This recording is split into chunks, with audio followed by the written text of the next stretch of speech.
сидел за столом и обедал. Он ел и кидал ей кусачки.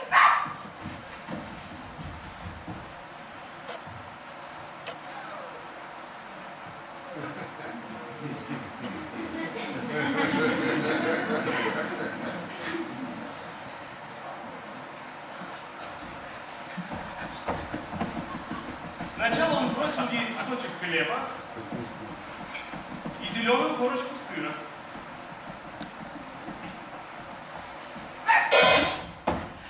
Затем пол пирожка.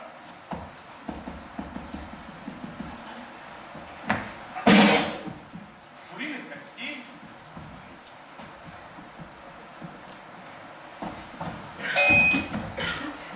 А каштанка съела все так быстро, что даже не успела разобрать вкуса. И чем больше она ела, тем сильнее чувствовался голод. Каштанка съела много, но не наелась, а только ела от еды. Чувствуя во всем теле приятную истому, каштанка с умилением и любопытством глядела на незнакомца, который сидел в кресле и курил.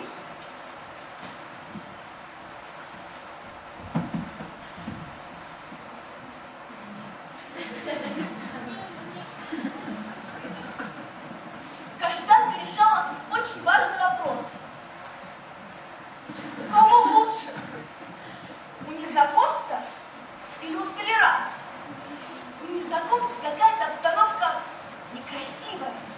У него кроме кресел, столов, лавок, ковров ничего не было. А у столяра было много вещей. У него были пилы, стамески, стружки, клетка с тишиком и даже локаль. Но у незнакомца ничем не пахло. А у столяра пахло клеем и стружками. Но незнакомцу надо было отдать должное. Он давал есть. Он не кричал, не топал ногой и даже не крикнул: «Пошла прочь, треклятая!» Докурив сигару, незнакомец вышел и вернулся с маленьким ковриком. На, пес, ложись здесь, спи.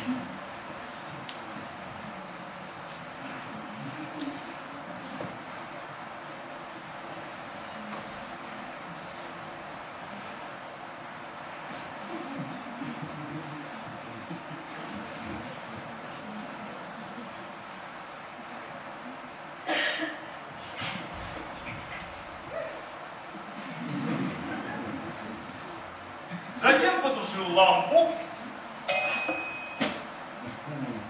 и вышел.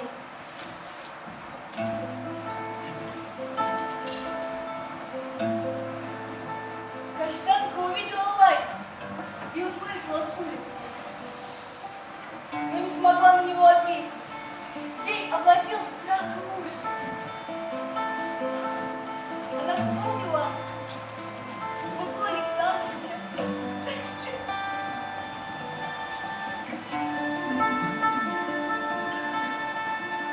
Его сына Петюшку.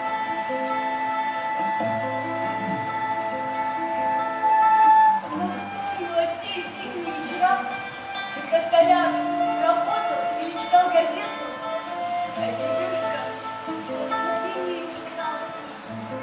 Он вытаскивал ее из-под верстака и выделывал с ней такие фокусы, от которых у нее зеленело в глазах и болело во всех суставах.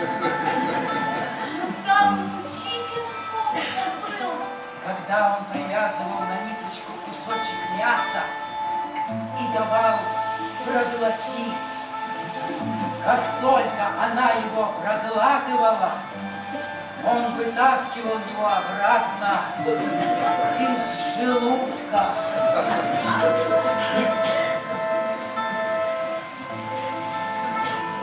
но теплота и уют брали вверх от грусти. Она вспомнила, что сегодня днем видела мохнатого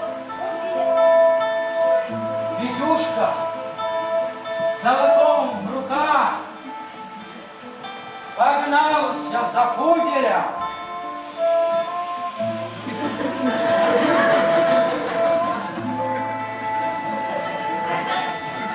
Потом сам покрылся мохнатой шерстью и очутился около каштанки. Каштанка и Федюшка понюхали друг другу носы и побежали гулять.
Прямо на нее шел серый гусь.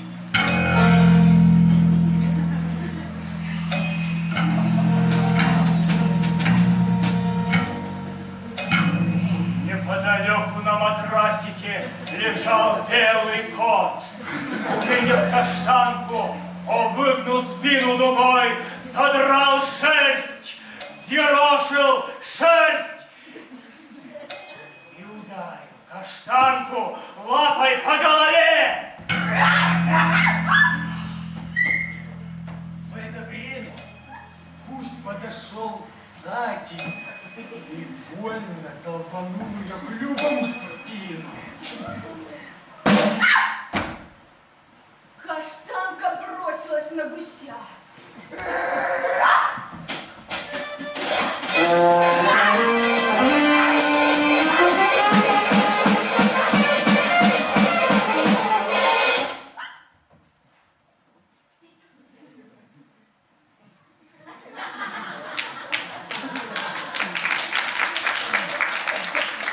Это что такое? Федор Тимофеевич, драку подняли. Ах ты, старая каналья! Вот так он налег на свой матрасик. Иван Иванович, на место! А гусь вытянул шею и заговорил о чем-то быстро, горячо и отчетливо, но крайне непонятно.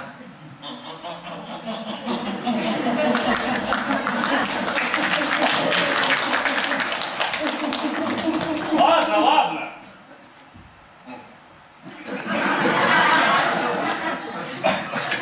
А ты не бойся. Здесь публика хорошая, не обидит.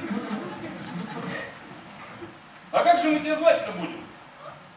Без имени нельзя, брат. Вот что. Ты будешь тетка. Тетка. Тетка. Тетка.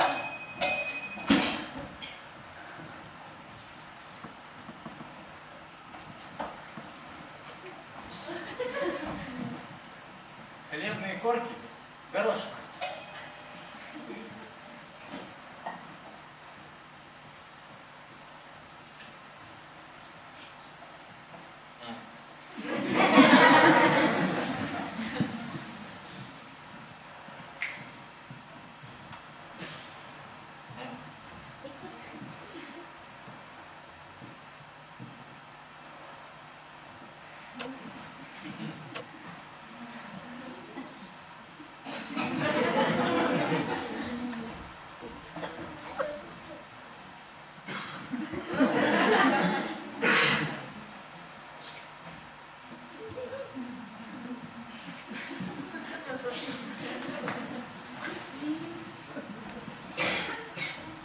минуту вошел незнакомец с каким-то странным предметом, похожим то ли на ворота, то ли на букву «П». Начнем с самого начала. Иван Иванович, пожалуйте. Для начала поклонись и сделай реверанс. Гусь закивал во все стороны и шаркнул лапкой. Молодец, Иван Иванович. А теперь умри.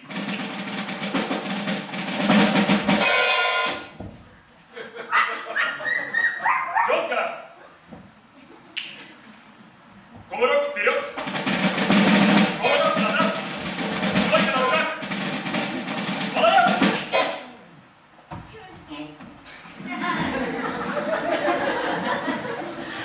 А теперь, Иван Иванович, представь, что ты работаешь в ювелирном магазине, торгуешь золотом и бриллиантами, и к тебе в магазин собрались воры.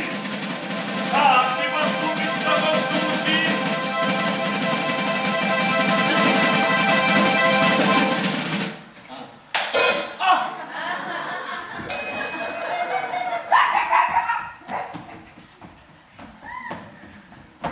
Каштанке так понравился звон, что она забегала вокруг П.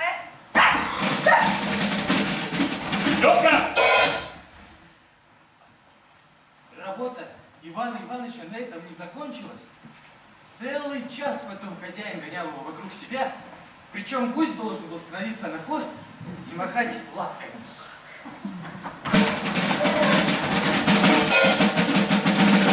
Каштанке так понравилось, что делает гусь, что она забегала за ним.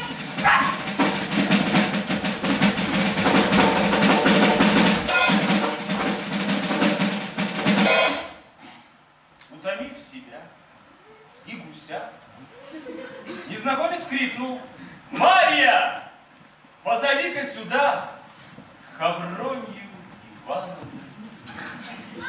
Через минуту послышалось хрюканье.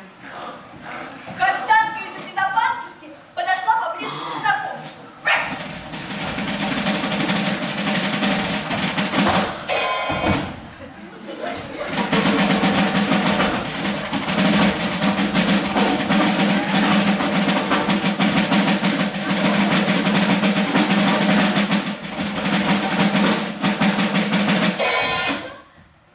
Не обращая никакого внимания на ворчание каштанки, свинья подняла вверх свой пятачок и весело захрюкала.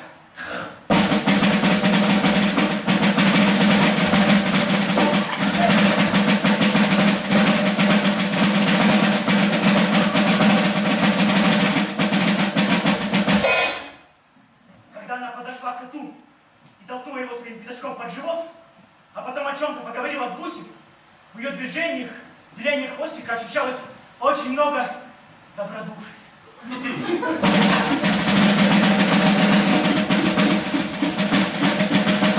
Каштанка поняла, что с такими субъектами дело иметь бесполезно. Хаврония Ивановна! Иван Иванович! Федор Тимофеевич! Пожалуйте! Вот будто дело одолжения подошел к свинье. А теперь египетская пирамида! Раз, два, три! На слово три гусь пришел на спину свинье. Вот вяло полезно гуся, по выражению лица было видно, что он презирал свое искусство.